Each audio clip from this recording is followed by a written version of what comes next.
लोकशाहीचा बुलंद आवाज, रिपब्लिकन वार्ता महाराष्ट्र।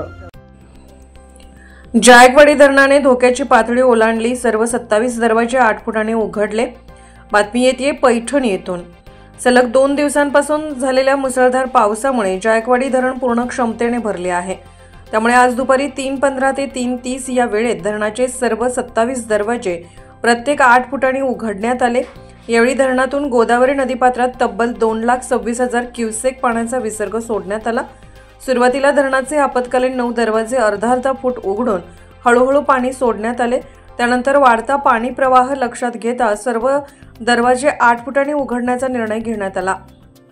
त्यामुळे पैठण शहरासह गोदाकाठच्या सखल भागातील अनेक गावांमध्ये गोदावरीचे पाणी शिरले आहे। यामुळे नगर परिषद, महसूल व पोलीस प्रशासन सतर्क झाले आहे। नागरिकांना सतत ध्वनिक्षेपकाद्वारे तसेच सोशल मीडियावरून सावधानतेचा इशारा देण्यात येत आहे। पूरग्रस्त भागातील नागरिकांनी सुरक्षित स्थळी स्थलांतर करावे अशी सूचना प्रशासनाकडून करण्यात आली आहे। यावेळी पैठण नगर परिषद मुख्याधिकारी पल्लवी अंबोरे गायकवाड यांनी शहरातील विविध भागांची पाहणी केली।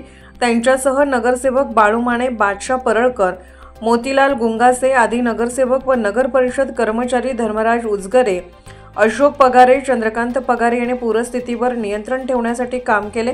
दरम्यान धरणातून मोठ्या प्रमाणात सोडण्यात आलेल्या पाण्याचा परिणाम पुढील काही तासात गोदावरी खोऱ्यातील गावांवर दिसून येणार असून प्रशासनाने नदीकाठच्या सर्व नागरिकांना इशारा दिला आहे।